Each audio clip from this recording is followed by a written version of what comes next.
सांपदा माता की कहानी। ये कहानी होली की पड़बा, गणगौर और आस माता की दोष पर कही जाती है। इस कहानी को सुनने से जिसकी जैसी आस होती है वो आस पूरी हो जाती है। कहानी इस प्रकार है। एक नल राजा और रानी दमयंती थे। वो दोनों खुशी से अपना राज्यपाट संभाल रहे थे और उनके राज्य में खूब खुशहाली और सप्रेम सभी लोग रहते थे। राजा नल की रानी दमयंती सांपदा माता का डोरा लेती थीं।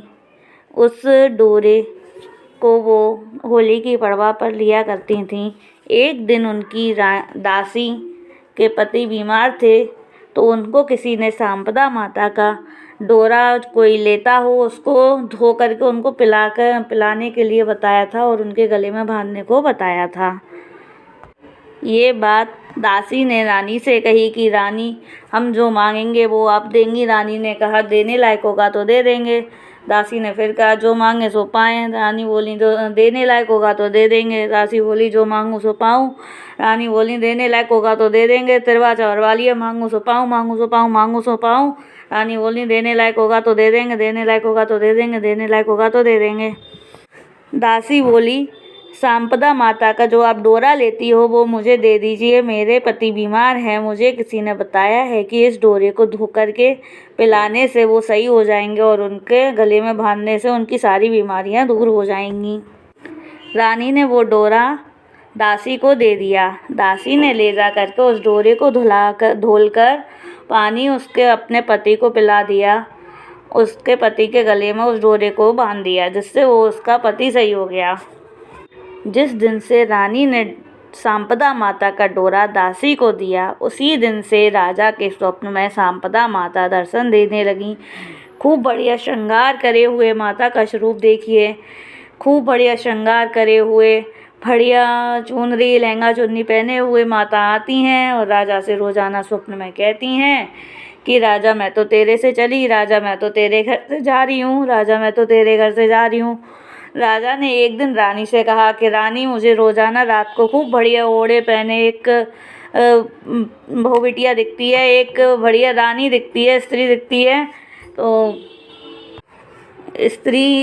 है। तो उन्होंने कहा अरे रानी बोली मैंने सांपदा माता का डोरा लिया था, वो डोरा मैंने दासी को दे दिया, इसी वजह से तुम्हें सांपदा माता रोज़ाना स्वप्न में दिखाई देती होंगी, इसीलिए वो बोल रही हैं कि मैं आपके घर से जा रही हूँ, मैं आपके घर से जा रही हूँ। राजा बोले अब क्या करना चाहिए। रानी बोली कि अब जा रही हैं तो चली ही जाएंगी, अब क्या उनको रोकने से रुकेंगी तो नहीं। तो उन्होंने कहा कि अब जा रही हैं तो कह देना जा रही हो तो चली जाओ, अब हमने हाथ कर दे दी तो अब इसमें हमारा क्या दोष है। राजा के स्वप्न में अब राजा को रात को स्वप्न आया, रात को सोए तो स्वप्न में फिर से सांपदा माता दिखी। उन्होंने कहा राजा मैं तुम्हारे घर से जा रही हूँ। राजा बोले अब जा रही हो तो चली जाओ, मैंने तो हाथ कर दे दी, अब जो भी है सो आपकी कृपा है। सांपदा माता उनके घर से चली जाती हैं। राजा का सुबह जगना और जुआ खेलना अपने दोस्तों के साथ, अपने छोटे भाई के साथ जुआ खेलना। जब वो अपने छोटे भाई के साथ जुआ खेलने बैठते हैं तो वो क्या देखते हैं, पहले फांसे जब डाला जाता है तो उसमें राजा अपने राजपाट को हार जाते हैं। दूसरा फांसा जब डाला जाता है तो राजा अपने घर मकान धन दौलत सब हार जाते हैं। तीसरे फांसे में वो रानी को भी हार जाते हैं। तब उनका छोटा भाई बोलता है कि भैया आप यहाँ से चले जाइए। हाथ जोड़कर खड़ा हो जाता है कि कहीं मेरी नीयत खराब हो गई तो कल को दो भाइयों के बीच दीवार ना खड़ी हो जाए, इसलिए आप दोनों अभी यहाँ से जा कर के अपना कहीं और बसेरा देख लीजिए। राजा रानी का देश छोड़ के जाने के लिए प्रस्थान करना। राजा रानी से बोलते हैं कि रानी अपने पड़ोसन से, अपनी सहेली से तो मुट्ठी चावल तो ले ही आओ। रानी गई कि ना पड़ोसन बहन मुझे 2 मुट्ठी चावल दे दो। पड़ोसन बोली अरे बहन तेरे काहे की कमी है, तू तो इतनी धन धान्य से भरी है, तू ही तो हम सबका पेट भरती है, तेरे काहे की कमी है। रानी वहाँ से लौट आती हैं। रानी उदास सी वहाँ से आती हैं। राजा पूछते हैं कि क्या बात है रानी साहब ले आई। रानी बोलती हैं चलिए आप, हमारे बिखे के दिन हैं, कौन साथ देता है। अब दोनों वहाँ से चल देते हैं। रास्ते में दोनों को एक दही वाली मिलती है। वो दोनों दही वाले से बोलते हैं राजा रानी कि हमें दही पिला दो। दही वाली बोलती है अभी तो इसमें नीचे नीचे का रह गया है, मैं आपको दही ले आती हूँ और दही ले आती हूँ राजा साहब, तब तक आप यहीं इंतज़ार करो। और ये मेरा बेटा खड़ा है, इसको तुम देखो। राजा रानी देखने लगते हैं। देखते ही देखते उनका लड़का खेलते खेलते मट्टी में धंसने लगता है। वो दोनों वहाँ से चल देते हैं कि हमारे बिखे के दिन है, आज ये भी काम नहीं आएगा। आगे चलते चलते रास्ते में उन्हें एक नदी दिखाई पड़ती है। उस नदी पर मछली और तीतरों का उड़ना, वो उड़ते हुए उनको देखना। राजा सोचते हैं चलो मछली तीतरों को ही पकड़ करके पका करके खा लिया जाए। जब वो राजा पकड़ने जाते हैं, उन मछली और तीतरों को पकड़ कर लाते हैं मार करके, जब वो उसमें डालते हैं कढ़ाई में, तो फिर से वो जिंदा होकर नदी में गिर पड़ते हैं। आज उनके बिखे के दिन है तो वो भी साथ नहीं देते। आगे चलते हैं, रास्ते में होरे का खेत दिखाई देता है। सोचते हैं चलो होरे तोड़ कर ही खा लिए जाएं थोड़े से, इसी से हमारा पेट भर जाएगा। जब वो होरे तोड़ने के लिए हाथ डालते हैं खेत में, तो होरे भी लोहे बज्जुर के हो जाते हैं। वहाँ से आगे चलते हैं तो राजा अपने दोस्त के घर जाने का निर्णय लेते हैं। तो वो अपने दोस्त के घर जाते हैं। राजा रानी दोनों राजा के दोस्त के घर पहुँचते हैं। दोस्त को खबर मिलती है कि आपका दोस्त आ रहा है, किस वेशन आ रहा है, किस वेश से आ रहा है, कैसा उसका स्वरूप है। तो कुकर घूस रहे हैं यानी कुत्ते घूस रहे हैं, लामन लटक रहे हैं यानी फटे हाल हैं, कपड़े भी अच्छे नहीं हैं, धोती लटी दुपती हुई, मतलब बिल्कुल सुदामा टाइप स्टाइल में आ रहे हैं। तो उन्होंने कहा मेरा तो होते का भी यार, टोटे का भी यार, जैसा भी यार है तो यार ही है। तो उन्होंने कहा, दोस्त ने कहा कि दे दो चित्त सारे पे डेरा, मेरा तो होते का भी यार, टोटे का भी यार। राजा रानी को दोस्त चित्त सारे पर डेरा दे देता है। राजा रानी दोनों वहाँ चित्त सारे पर राजा दोस्त के यहाँ रहते हैं। रात को जब सोते हैं तो देखते हैं एक काजल की मोर हार को निकल रही होती है। रानी बोलती हैं चलो राजा साहब, आज हमारे बिखे के दिन है, यहाँ क्या पता क्या हो कल सुबह। दोनों वहाँ से चल देते हैं। अब आगे जाते हैं तो राजा अपनी बहन के घर जाने का निर्णय लेते हैं। वहाँ पहुँचते हैं, बहन से कहा जाता है कि तुम्हारा भाई आ रहा है, किस वेश से आ रहा है, किस स्वरूप से आ रहा है, कि कुत्ते घूस रहे हैं, लामन लटक रहे हैं, कुकर घूस रहे हैं, तो कुमार पारे पर डेरा दे दो। पता नहीं दौड़ जेठानी क्या कहेंगी। उन्होंने कहा ठीक है, उन्होंने कुमार पारे पर डेरा दे दिया। अब बहन आई लेकर के एक थाली में बढ़िया सोना चांदी जगह मगर रुपया पैसा रख करके उसके ऊपर खाना परोस लाई और लेकर के भैया को दे दिया, भैया भाभी को परोस दिया। भैया भाभी खाने बैठते उससे पहले ही कुत्ते ने आकर थाली झूठी कर दी। उन्होंने लेकर उस थाली को राजा रानी ने ज़मीन में गाड़ करके वहाँ से भी चल दिया। आज हमारे बिखे के दिन है, हमें यहाँ भी कुछ नहीं मिला। अब आगे चलकर रास्ते में एक पेड़ के नीचे राजा रानी ने ठहरने का मन बनाया और वहीं ठहर गए। रात को वहीं सोए। सुबह जब राजा उठे तो उन्होंने देखा कि यहाँ पर बहुत सारी चिड़िए तोते उड़ रहे हैं, इन्हें ही पकड़कर खा लिया जाए। राजा ने जब साड़ी फेंकी तो तोते ने सारी साड़ियाँ, चिड़िए तोते जो भी जितने भी पक्षियाँ थे, सब पक्षी उनकी साड़ी को उड़ाकर ले गए। अब राजा उखाड़े खड़े रह गए। राजा ने रानी की आधी साड़ी फाड़ी और उस साड़ी को लपेट करके चले गए। रानी को वहाँ विखे में अकेला छोड़कर ही चले गए।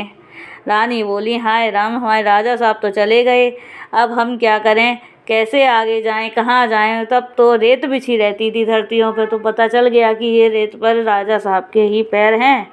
तो उन्हीं पैरों पर वो भी चलती चलती चली गई। राजा साहब एक देश के राजा के यहाँ पहुँचे। वहाँ उन्होंने काम करने की ठानी कि यहाँ कुछ काम कर लिया जाए। उस देश के राजा के यहाँ जाकर नल राजा ने विनती की कि हमको भैया नौकर रख लीजिए, हमें कुछ काम चाहिए। उस देश का राजा बोला भैया बताइए आप क्या काम कर सकते हैं। उन्होंने बोला मैं नहाऊंगा तो नहाने की धोती नहीं दूंगा, खाने के बर्तन नहीं मांजूंगा और सोई की खटिया नहीं उठाऊंगा, इसके अलावा मैं कुछ भी काम कर लूँगा। उस देश का राजा बोला है तो कोई अच्छी जात का ही, बड़ी जात का, चलो तुम मेरे का कोलू पेल दिया करना, इससे मैं आपको सुबह 100 ग्राम जौ और शाम को 100 ग्राम जौ दे दिया करूँगा। नल राजा ने उस कार्य को स्वीकार कर लिया। अब रानी भी उन्हीं पैरों पर चलती हुई उसी देश के राजा के यहाँ पहुँच गईं। उन्होंने भी वही बात कही जो राजा ने कही उस देश के राजा से। रानी दमयंती बोलती हैं कि राजा साहब, हमें नौकर रख लीजिए, हमें आज किसी काम की ज़रूरत है।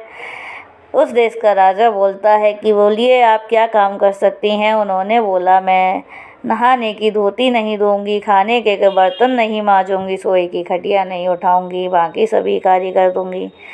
वो बोले कि हमारे कारीगरों के लिए आप रोटी बना दिया करना। उन्होंने कहा ठीक है।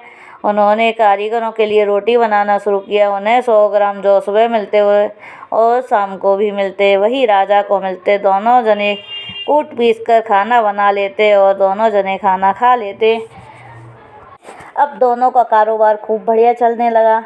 राजा साहब कोलू पेलते, रानी कारीगरों के लिए रोटी बनाती। दोनों को सुबह शाम 200 ग्राम जौ मिलते, जिससे वो दोनों अपना पेट भर लिया करते थे। अब रहते रहते दोनों को 12 साल हो गए। अब वहाँ पर एक हंस हंसनी का जोड़ा निकला। हंस हंसनी का जोड़ा निकलते हुए सिर्फ एक ही बात कहते हुए जा रहे थे कि कोई भी माता पिता अपने बच्चों से 12 साल तक दूर रहकर सुखी कैसे रह सकते हैं। तभी राजा नल और रानी दमयंती की आंखों में से आंसू आ गए। उन दोनों को अपने बच्चों की याद आई। राजा नल और रानी दमयंती के 2 बच्चे थे। उन दोनों बच्चों को उन्होंने, एक लड़का और एक लड़की था, उन दोनों को राजा नल और रानी दमयंती ने अपने ससुराल में, यानी कि रानी के मायके में भेज दिया था। वहीं से रानी के पापा, जो रानी दमयंती के पापा जी जो थे, राजा नल के ससुर जी जो थे, उन्होंने हंस हंसनी के जोड़े को भेजा कि जाकर पता लगाइए कि राजा नल और रानी दमयंती सुखी पूर्वक हैं या नहीं। तो इसीलिए उन्होंने इस बात को कहने का हंस हंसनी को वो दिया था कि पता लगा कर आइए ये दोनों रह का रहे हैं। तो इससे हंस हंसनी को भी पता लग गया कि ये दोनों उधर उनकी बड़ी लड़की के यहाँ पर रह रहे हैं, जो रानी दमयंती की बड़ी बहन थी, उनके यहाँ पर ये दोनों नौकर रह रहे थे। हंस हंसनी ने जाकर वहाँ पर बता दिया। अब रानी दमयंती के पिताजी को पता तो लग ही गया था, तो उन्होंने एक स्वयंवर का रचना की। तो उन्होंने पूरे राज्य में, हर जगह, आसपास के राज्यों में भी खबर फैला दी कि एक देश के राजा के यहाँ पर कन्या का स्वयंवर है, वहाँ पर सभी देश के राजाओं को आना है। हर देश में उन्होंने खबर को पहुँचा दिया। राजा रानी के यहाँ पर राजा नल और रानी दमयंती काम कर रहे थे। उन्होंने घुड़सवार में राजा नल को ले जाने को कहा, तो राजा नल और रानी दमयंती दोनों घुड़सवार पहुँचे और साथ में वो दोनों राजा रानी भी गए। अब दोनों राजा देखते हैं, तो जिस राजा के यहाँ पर राजा नल काम कर रहे थे, वो बड़े ही कंफ्यूज थे कि हम किस घोड़े को ले जाएं जो कि हजारों वेग से चल सके। इस कार्य में सबसे अच्छे निपुण हमारे राजा नल थे। राजा नल ने बताया कि आप घोड़े की लीद को तौल कर आप पता लगा सकते हैं कि कौन सा घोड़ा कितने वेग से चलेगा। राजा नल ने एक एक करके हर घोड़े की लीद को तौल कर बताया कि ये घोड़ा इतने वेग से चलेगा, ये घोड़ा इतने वेग से चलेगा, ये घोड़ा इतने वेग से चलेगा। उन सब में एक बहुत ही अच्छा निपुण था जो कि हजारों वेगों से भी चल सकता था। उन्होंने उस घोड़े का नाम लिया कि इस घोड़े पर हमको जाना चाहिए। उन्होंने 2 घोड़े तैयार कराए जिसके यहाँ पर वो काम करते थे। उन्होंने 2 घोड़े तैयार कराए कि एक पर आप दोनों चलिएगा, एक पर हम दोनों जाएंगे। एक घोड़े पर राजा नल और दमयंती थे और दूसरे घोड़े पर उस देश के राजा और रानी दोनों थे। दोनों राजा घोड़ों पर सवार होकर के स्वयंवर के लिए निकले और जाते जाते उन्हें बीच रास्ते में एक बढ़िया सा घना सा पेड़ मिला जिसमें बहुत ज़्यादा पत्ते थे। उसमें 9,99,99,999 पत्ते थे। उस देश के राजा को गणित का बहुत अच्छा ज्ञान था। उसने फटाफट विदिन सेकेंड्स उसने बता दिया कि इस पेड़ में 9,99,99,999 पत्ते हैं। वो बोले, राजा नल बोले कि आपको गणित का बहुत अच्छा ज्ञान है।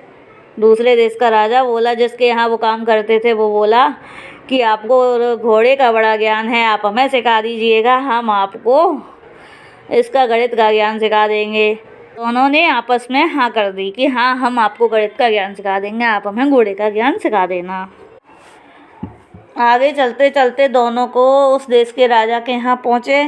वहाँ जाकर उन्होंने देखा, जिसके यहाँ वो काम करते थे, उन राजा ने देखा कि ये तो हमारी ससुराल है, और वो नल राजा की भी ससुराल थी, दोनों की ही ससुराल थी। तो वो ससुराल को समझ करके वो लौट आए। राजा नल और रानी दमयंती वहीं रुक गए।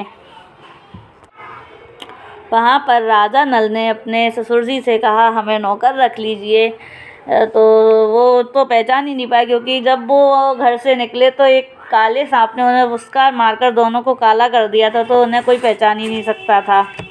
तो वहाँ पहुँचे तो उन्होंने अपने ससुर जी से कहा, हमें नौकर रख लीजिए। वो नहीं पहचान पाए। उन्होंने बोला, बोलिए क्या कार्य करेंगे? कि नहाए की धोती नहीं धोएंगे, कपड़े नहीं धोएंगे, सोए की खटिया नहीं उठाएंगे और खाए के बर्तन नहीं मांजेंगे, उसके अलावा हम सभी कार्य कर देंगे। ससुर जी बोले, है तो कोई अच्छी जात गई, चलो ठीक है, हमारे बाग में पानी दे देना, 12 साल से सूखा हुआ है, और ईंटें बना देना हमारे कारीगरों के लिए। उन्होंने कहा ठीक है। अब राजा नल जिस बाग में पानी डालें वही बाग हरिया जाए, जिस ईंट को हाथ लगाएं, जो ईंट बनाए वही सोने की हो जाए। अब तो उस राजा के यहाँ पे खूब धन दौलत हो गई, सब कुछ हो गया। उसकी बेटी को राजा नल पसंद आ गए। जिस बेटी का स्वयंवर था उस समय तो नहीं हुआ, बाद में उन्हें राजा नल ही पसंद आ गए। उन्होंने कहा, पिताजी हम तो उन्हीं से शादी करेंगे जो हमारे बाग में माली है। राजा नल के ससुर जी बोलते हैं कि बेटी ऐसे कैसे हो जाएगा, वो माली है, तुम रानी हो, तो क्या हुआ पिताजी? बेटी बोलती है, तो क्या हुआ पिताजी, आप वहीं पर एक महल बनवा देना जिसमें मैं रह लूँगी। उन्होंने कहा ठीक है। उन्होंने राजा नल से बात की। राजा नल ने भी कह दिया कि ठीक है। तो राजा नल की और उस रानी की, दमयंती की छोटी बहन की, राजा नल से शादी हो जाती है। रानी दमयंती भी वहीं रुकी हुई थी। उन्होंने भी बोला कि राजा साहब हमें नौकर रख लोगे। उनके पिताजी भी उन्हें नहीं पहचान पाए कि कौन है ये, क्योंकि वो सांप ने जो फुसकार मारी थी जिससे दोनों लोग काले हो गए थे, और वो तो बड़े ही स्वरूप थे, और ये तो उनका तो स्वरूप ही नहीं था, तो कैसे पहचानते। अब रानी से उन्होंने कहा कि क्या काम करोगी? रानी बोली कि हम नहाए के कपड़े नहीं धोएंगे, सोए की खटिया नहीं उठाएंगे और खाने के बर्तन नहीं मांजेंगे, बाकी सारे कार्य कर देंगे। राजा बोले, बड़े ही जात की हैं, चलिए आप है ना फूल माला बना दिया करना। रानी फूल माला बनाने लगती हैं। अब छोटी बेटी के यहाँ पर शादी हो गई तो वहाँ देने जाने लगती हैं। छोटी बेटी के यहाँ जाकर बोलती हैं, लो नए राजा की रानी फूलमाला, लो नए राजा की रानी फूलमाला। रोजाना जाती फूलमाला देकर आ जाती हैं और इसी प्रकार कहती थी, लो नए राजा की रानी फूलमाला, लो नए राजा की रानी फूलमाला। एक दिन नल राजा की पत्नी, जो एट प्रेजेंट जो उनकी रानी दमयंती की छोटी बहन थी, उन्होंने कहा राजा नल से कि छोटी रानी राजा नल से कहती हैं कि जो मालिन आती है फूल देने, वो ये बोलती है, लो नए राजा की रानी फूलमाला, लो नए राजा की रानी फूलमाला। मुझे समझ नहीं आता वो ऐसा क्यों कहती है। राजा नल बोलते हैं कि इस बार तुम कह देना, जीजी बैठ जाओ, बिठा लेना। उन्होंने कहा ठीक है। अगले दिन वो रानी फूलमाला देने आई, रानी दमयंती, तो उन्होंने यही कहा, लो नए राजा की रानी फूलमाला, लो नए राजा की रानी फूलमाला। छोटी रानी बोली कि बहन बैठ जाओ, अभी थोड़ी देर में चली जाना। वो बैठ गई। शाम को राजा नल आए। दोनों जने ने खाना खाया, बैठे बातें की। रात को एक देहरी पर एक तरफ से रख के राजा नल सो गए, दूसरी तरफ रानी दमयंती सो गई। उस दिन उनके देश जैसे बद्दल हो रहे थे। रानी बोली, रानी दमयंती, राजा साहब आज तो हमारे देश कैसे बद्दल हो रहे हैं। राजा बोले, हाँ हो तो रहे हैं। तब छोटी रानी बोलती हैं कि आपका भी कोई देश है। राजा नल बोलते हैं, हाँ हमारा भी देश है, हम क्या बिना देश के हैं? तो चलो फिर हम अपने देश को चलते हैं, यहाँ क्यों रह रहे हैं? रानी दमयंती बोली, हाँ चलो। राजा नल बोले, चलो अब मांगो अपने पिता से विदा। उन्होंने पिता से विदा मांगी। बस सुबह हो करके छोटी रानी अपने पिता के घर गईं।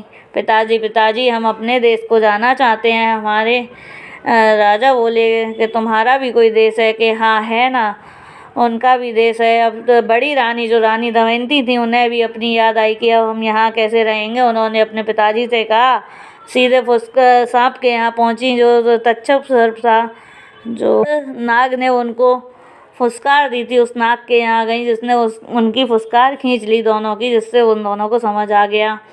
अब रानी पहुँची वहाँ पर अपने पिताजी के पास। उन्होंने कहा कि पिताजी हमें स्वयंवर करना है। राजा नल का पता नहीं है। पिताजी बोले ठीक है, कर लो।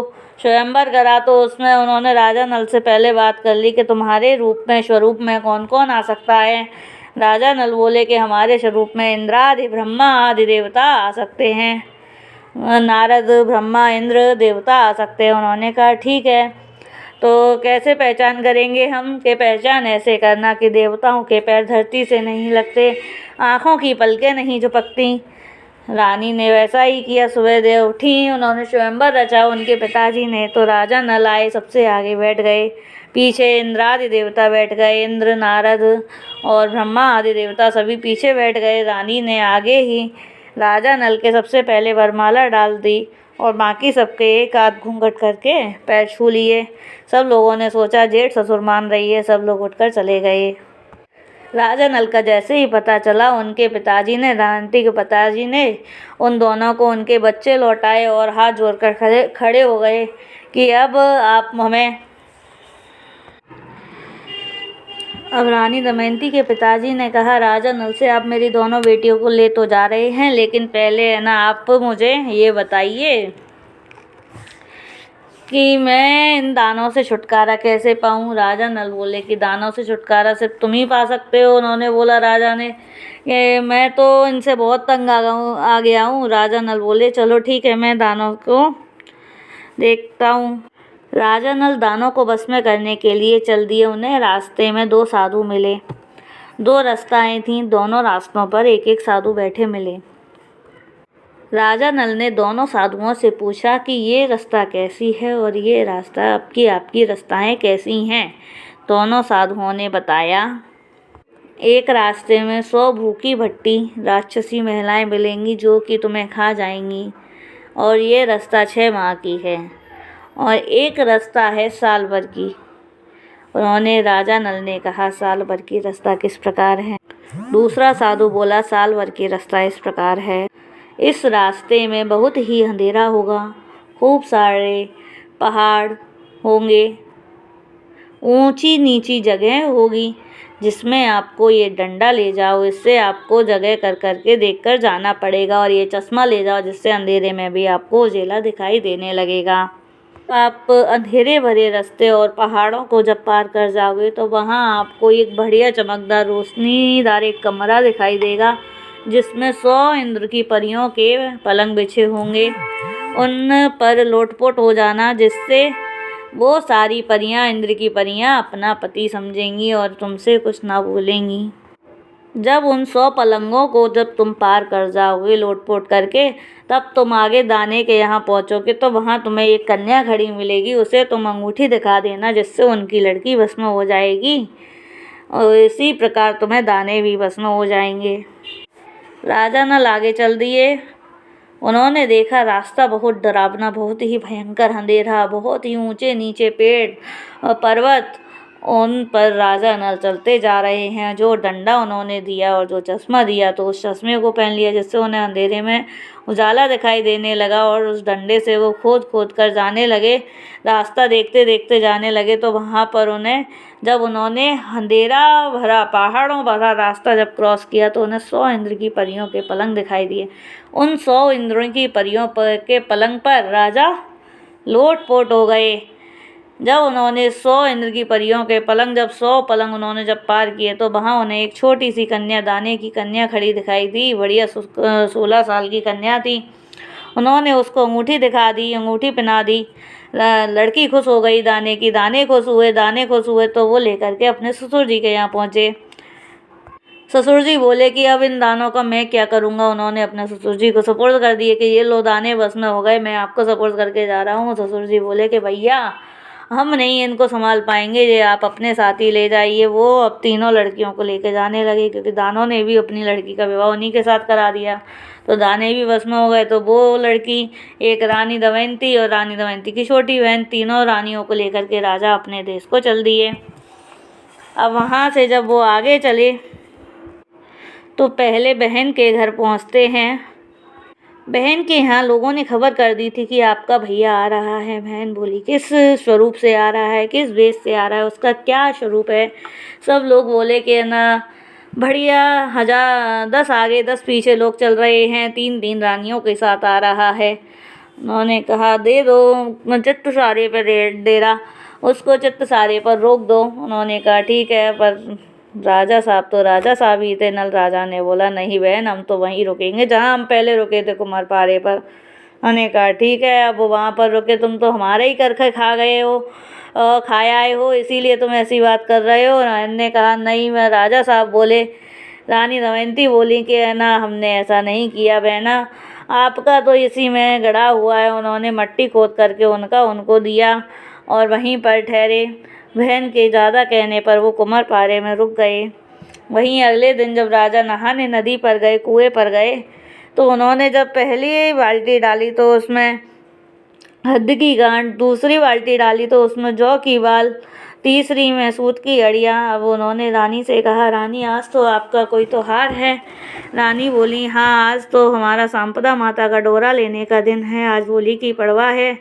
उन्होंने सांपदा माता का डोरा लिया और उस दिन से उनके खूब खुशहाली हो गई। अब गणगौर का दिन आया तो उस दिन राजा फिर नहाने गए, तो उन्होंने देखा कि इस पहली बाल्टी डाली तो उसमें गन्ना का टूक था, दूसरी बाल्टी डाली तो उसमें पपड़ी वगैरह थी, पूड़ी पुआ पकवान वगैरह थे। उन्होंने कहा रानी साहब आज तो आपका कोई दूब की वालें थी।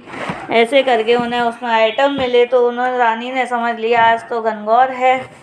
रानी बोली आज तो गणगौर है, आज तो हम गणगौर की पूजा करेंगे। राजा बोले तुम्हारे इन कर्मों से ही हम दर दर भटके, अब फिर तुम वही कर रही हो। उन्होंने बोला ऐसा नहीं है राजा साहब, हम तो करेंगे। उन्होंने गणगौर की पूजा की, तो गणगौर की पूजा करके जब वो बनाने बैठी तो सांपदा माता इतनी प्रसन्न थी कि उन्होंने जब बनाने बैठी तो खूब दलिया भर भर के, पहले तो खूब आटा पीसा, तो खूब आटा ही आटा पिसा, खूब पूड़ी पकवान बनाने बैठी तो खूब दलिया भर भर के पूड़ी पकवान बन गए। रानी बोली माता तुम आई सो मैंने जानी, अब हमको करने खाने दो। जब वो करने खाने लगी तो उन्होंने सबसे पहले पूजा करने बैठी, पूजा की और उसके बाद जब बायना निकाला तो रख सोने का टका उन्होंने अपनी बहन को देने गई, नंदबाई को देने गई। नंदबाई बोली जय में सोने जय में रूपे, जय में सोने जय में रूपे, कि ऐसा क्यों कर रही हो कि तुम हमारा खा गई थी। उसी से उन्होंने वो निकाल करके दिखा दिया। अब उन्होंने कहा कि भाई जी देने लेने से कोई कमी नहीं आती, पहले भी तुम्हारे साथ ऐसा ही हुआ था, सोने के टकाओं के कहीं बायने नहीं निकलते, कि भाई जी देने लेने से कोई कमी नहीं आती, ये तो सब भगवान की कृपा है। उन्होंने सोने का टका दे करके उन्हें बायना दिया। अब सांपदा माता का डोरा खोलने वाला दिन आया, उस दिन भी ऐसा ही हुआ कि उसमें उन्होंने 1 महीने रुक करके सांपदा माता का डोरा खोला। सांपदा माता का डोरा खोल करके अब आगे चले तो वहाँ पर दोस्त के यहाँ रुके। दोस्त बोला कि रुक जाओ चित्त सारे पर ही, मेरा तो होते का भी यार टोटे का भी यार किस रूप से आ रहा है, कि 10 आगे हैं 10 पीछे हैं, 3 रानियों के साथ आ रहा है, कि मेरा तो होते का यार टोटे का यार, दे दो चित्त सारे पर डेरा, वहीं रुक जाएगा। चित्त सारे पर डेरा दे दिया, वहीं रुक गया दोस्त। अब वहीं पर राजा नल रुके, उनकी तीनों रानियां रुकी, सभी लोग रुके। अब रानी दमयंती को क्या नींद आती, उन्होंने रात को कहा देखो राजा साहब आज काजल की मोर उसी हार को उगल रही है, बुलाओ अपने दोस्त को। रानी ने उसके गले में सूत के 3 अंटे डाल दिए और राजा साहब नल राजा अपने दोस्त को बुलाने चले गए। दोस्त को बुलाकर लेके आए। उन्होंने कहा देखो भैया उस दिन हमारे जब बिखे के दिन थे तो यही काजल की मोर हार को निगल रही थी, और आज अब हमारे अच्छे दिन है तो ये उगल रही है, हमें कोई चोरी ना लगाना। कि हमने तो चोरी ना लगाई, लेकिन किसी और का मुंह पकड़ा नहीं जाता। ने कहा ठीक है। उनका हार उनको सपोर्ट करके आगे राजा चले। उस पेड़ के नीचे पहुँचे तो सभी पक्षी उड़ उड़ के उनके मुंह से लग रहे थे आ करके कि है ना, उस दिन बिखे के दिन थे तब ये उड़ हमारी धोती भी उड़ा कर ले गए और आज उड़ उड़ कर हमारे मुख से लग रहे हैं। होरे के खेत के पास से निकले तो होरे उड़ उड़ कर मुख से लग रहे थे, उस दिन बिखे के दिन थे तो ये भी लोह बजुर के हो गए और आज हमें मुख से आकर लग रहे हैं, आज हमारे अच्छे दिन आ गए। नदी के पास से निकले तो मछली तीतर उड़ उड़ कर मुख से लग रहे थे, उस दिन बिखे के दिन थे तब ये भी जिंदा होकर नदी में जा गिरे। आगे जब दही वाली के यहाँ पहुँचे तो दही वाली से बोले, दही वाली बोली कि राजा साहब दही पी लो, दही पी लो। राजा साहब बोले कि तेरा लड़का ठीक है? कि हाँ मेरा लड़का तो ठीक है, देखो 12 साल का हो गया है, बढ़िया खेल रहा है, लो दही पी लो ना, इसमें बढ़िया गाढ़ा गाढ़ा भी दही लेकर आई हूँ। देखो उस दिन बिखे के दिन थे तो उसमें पानी रह गया था और लड़का भी गड्ढे में दसा जा रहा था और आज देखो अच्छे दिन है तो लड़का भी 12 साल का हो गया। और दही भी पी करके राजा वहाँ से आगे चले। अपने घर पहुँचने को हुए तो उनके भाई को खबर मिली तो मेरा भाई को ये पता नहीं कौन सा राजा मेरे ऊपर चढ़कर आ रहा है। उन्होंने जाकर के मस्तक झुका दिया। अब राजा नल ने अपने भाई को उठाया और बोले कि भाई मैं तुम्हारा वही भाई हूँ, छोटा भाई राजा नल हूँ, आप क्यों नमस्कार करते हैं, चरणों में प्रणाम करते हैं। भैया मैं तो डर ही गया था, पता नहीं कौन सा राजा मेरे ऊपर चढ़ाया, आज तो मेरा बड़ा भाई राजा नल भी नहीं है। उन्होंने कहा ठीक है, अब आ गए हो तो ये लो चाबी और आप अपनी सत्ता संभालो। उन्होंने उनका राज्यपाट उन्हें लौटाया। जिस प्रकार राजा नल और रानी दमयंती को उनका राजपाट मिला, जिस प्रकार संपदा माता की कृपा से उनके घर में दोबारा से धन धान्य हुआ, उसी प्रकार सबके घर में हो। कहने वाले को, सुनने वाले को, ओंकारा भरने को सबके घर में खूब खुशियाँ और धन्य धान्य से भंडारे भरे रहें। बोलो संपदा माता की जय।